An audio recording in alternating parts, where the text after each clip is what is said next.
Hi everyone, how you doing? Hope you've had a lovely day today. It's actually been not bad weather today, considering I thought it was going to be horrible, but yeah, we've got sunshine and we've had sunshine. We're going to go out. We've been out and walked and yeah. So I'm going to read you a story as promised tonight, and it's called "The Land of Golden Things."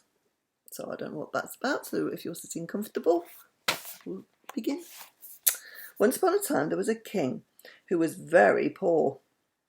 He hadn't even had a palace to live in, and that made him very sad. He had a crown to wear, it's true, but it wasn't made of real gold, and it only had 8 precious stones in it. He lived alone in a cottage with his little daughter, Rosamunda. He had spent all his money in going to war with another country, and he had lost the battle. His people were too poor to help him, so there he was, a king no better than a pauper. His cottage was built in a lovely place looking out over the blue sea. He had 1 cow that gave him creamy white milk, 4 hens that laid him eggs every day, and an old servant woman who cooked nice, simple meals for him, grew fine vegetables in the little garden, and looked after Rosamunda. The king was very unhappy. He longed for a palace, and he longed for a treasure chest filled with gold. He longed for hundreds of servants, fine clothes, and beautiful furniture. His little daughter grieved to see him so miserable and tried to make him laugh and smile, but it was very difficult. Rosamunda was happy. She knew she was a princess, but she was glad she didn't live in a palace. She liked to feed the 4 hens and milk the gentle cow. She loved to paddle in the warm pools and walk out on the windy hills. Best of all, she liked to work in the little garden that belonged to the cottage. She loved to grow bright flowers and pick them for the jugs and bowls indoors. She used to take big bunches of sweet-smelling roses to her father and make him look at how lovely they were. "Look, Daddy," she'd say, "smell them, aren't they beautiful?" But the king wouldn't bother about them.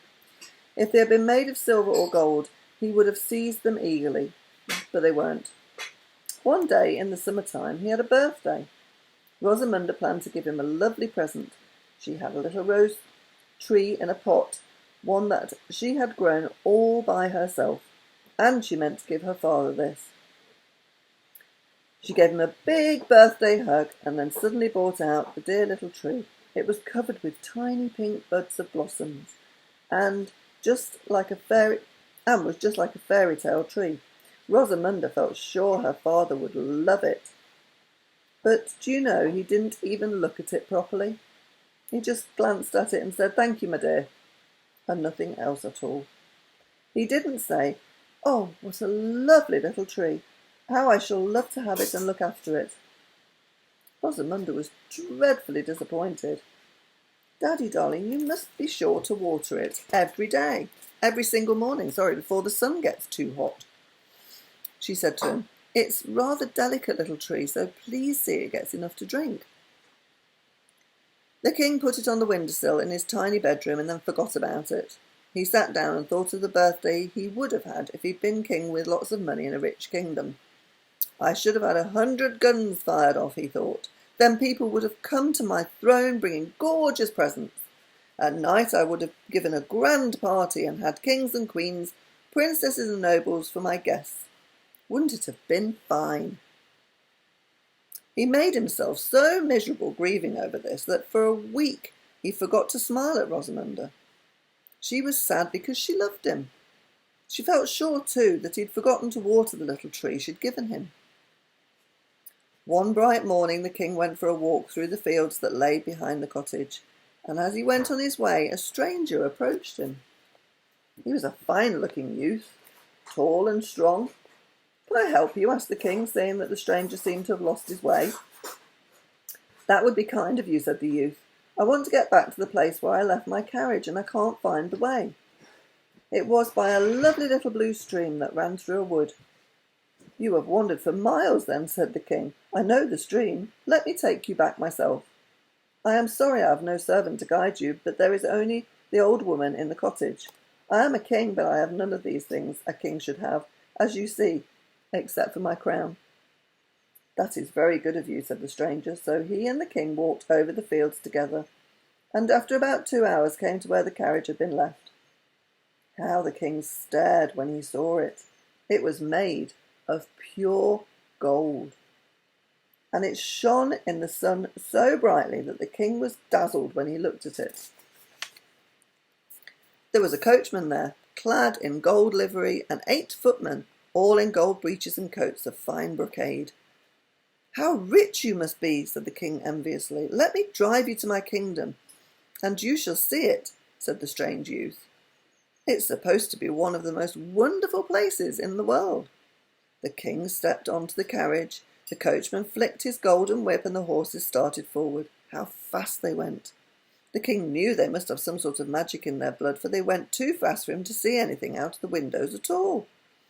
Trees, houses, and hedges flashed by in a long line. At last the carriage stopped in front of the vast golden palace. The king shut his eyes after giving it one glance, for it was so dazzling. He went up the golden steps, feeling quite dazzled. The stranger gave him a wonderful meal served on golden plates with edging of diamonds. He drank from a golden goblet, studded with red rubies and green emeralds. Servants clad in rich golden draperies stood in dozens all around the golden hall. How the king envied all this richness.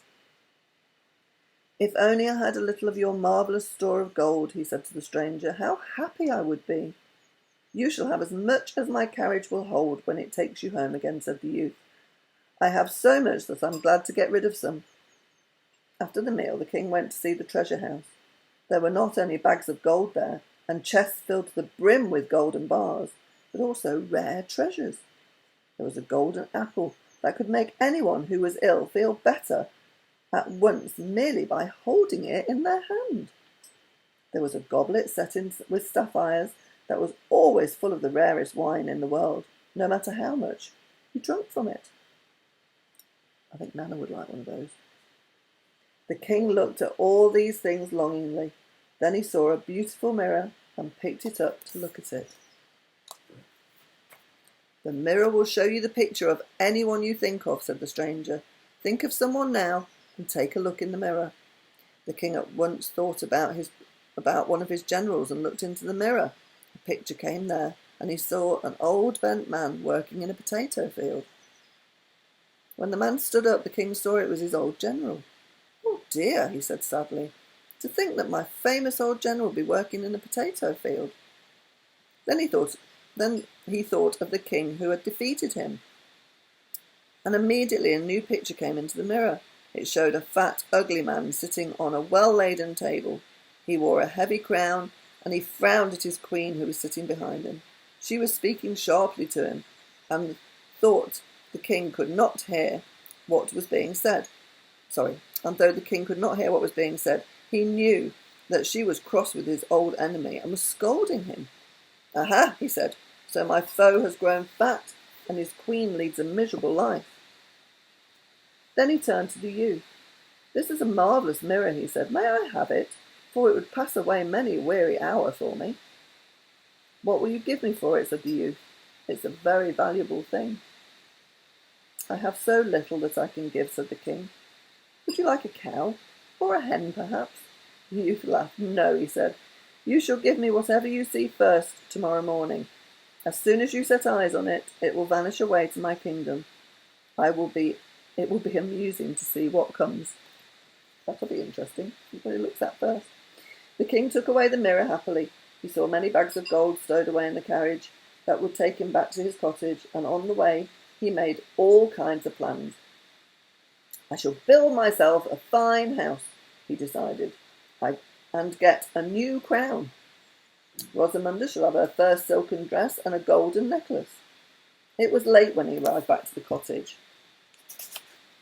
and the footman helped him to dump all the bags of gold under the tree in the little garden, and then went off to the golden carriage into the night. The king was tired. He undressed and got into bed, thinking of the wonderful mirror. "I shall look at the little rose tree that Rosamunda gave me for my birthday," he thought. "That should be the very first thing I set eyes on. It is about the only nice thing in this bedroom. I am sure the stranger will be pleased to see it arriving in his kingdom." He fell asleep. When the early morning sun streamed through his room, he still slept, but Rosamunda was awake. She was out in the garden singing merrily. She looked up at her father's bedroom and wondered if he were awake. She caught sight of the little rose tree on his windowsill and saw that it was drooping. Poor little tree, it wants water, she said. I will creep into Daddy's room and water it before the sun gets too hot. She took a jug, filled it with water, and went up to her father's room. She knocked and then knocked again. When she got no answer, she opened the door and peeped in. She saw the king was lying fast asleep in bed, so she ran lightly across the floor to the window and began to water the rose tree. At that moment the king awoke.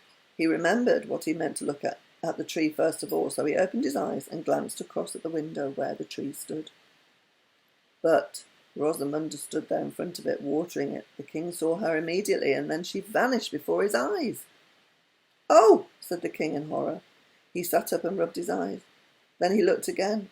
There stood the little tree, and there on the floor lay the jug that his little daughter had been using, but Rosamunda was quite gone. "She's vanished to the land of golden things," groaned the king. "Oh, what shall I do?" He got up and went to the window. Then he saw all the bags of gold lying under the tree in the garden, and in delight he rubbed his hands and laughed. He forgot all about Rosamunda and dressed quickly in order to go and run his hands through the golden coins. He thought no more of his little girl all day, until the old servant came to him in distress and said that he could not find Rosamunda anywhere. Then the king remembered what had happened and told the servant about it. "Oh, oh, oh," she sobbed, wringing her hands, "to think of my little pet all alone in a strange land.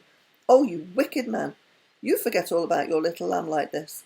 What is gold compared to Rosamunda's silken hair, merry eyes, and loving smile?" The king suddenly felt miserable. How could he have forgotten his happy little daughter? He went red with shame and turned away his head. But how could he get Rosamunda back? He did not know the way to the land of golden things. All that week the king missed his little daughter badly. He could remember Rosamunda's sweet smile and her loving voice. He could remember the feel of her warm hugs and kisses, and he longed to hear the patter of her little feet. But instead of Rosamunda in the garden, he had bags and bags of gold. Then he remembered the wonderful mirror that he brought back with him, and he looked into it. He thought of Rosamunda, and immediately the mirror showed a picture of her.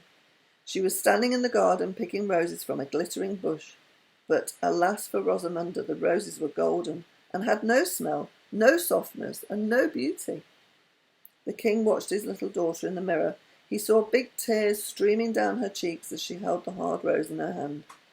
He knew how much she must miss her own little cottage garden and its pretty, sweet-smelling flowers growing everywhere from seeds she herself had planted. "Oh, if only I could get my little daughter back again, I would be happy here for the rest of my days," he said. "I would willingly give back all this gold and marvellous mirror if I could have Rosamunda in their place. I have been a foolish man. Always pining for riches when beside me I had Rosamunda worth more than 1,000 bags of gold. How hard she tried to please me, and how sweet she was, and how she loved me." The unhappy king walked out into the fields and wept loudly. Suddenly he saw a bright stranger again, and he ran up to him eagerly. "Tell me about Rosamunda," he cried. "Is she wanting me? Is she sad?" "Very sad," the stranger said gravely. "Will you take her back in exchange for the gold and the mirror, O king?" "Willingly, willingly!" cried the king with joy. "I am cured of my foolishness. I no longer wish for anything more than my little daughter. If I have her, I am richer than any king in the world." "She is in my carriage over there," said the stranger with a smile. The king turned and saw the golden carriage standing in a narrow lane nearby. He scrambled through the hedge, tearing his clothes terribly, but he did not care one bit. There was Rosamunda looking out of the carriage. When she saw her father, she gave a shriek of delight and opened the door and fell into his arms. How they hugged and kissed one another! How they laughed and cried! They quite forgot about the stranger. By the time they remembered him, he was gone, vanished too with the bags of gold, the mirror, and the wonderful golden carriage. But the king laughed to see them gone. He had Rosamunda back, and that was all he cared about. "Daddy, you seem different," said Rosamunda. "I believe you love me after all. We will be happy together now, won't we?" "We will," said the king. "You and I will work in the garden together, and go for walks together, and row on the sea together. Won't we be happy, Rosamunda? Throw your crown away, Daddy. cried the little girl. Don't be a silly old king with no money and lots of frowns and sighs. Be a nice daddy and smile and laugh every day. She took the crown from the king's head and threw it into a nettle bed. The king looked horrified at first, but soon he laughed, and never again did he want to be rich, for he knew that was foolishness.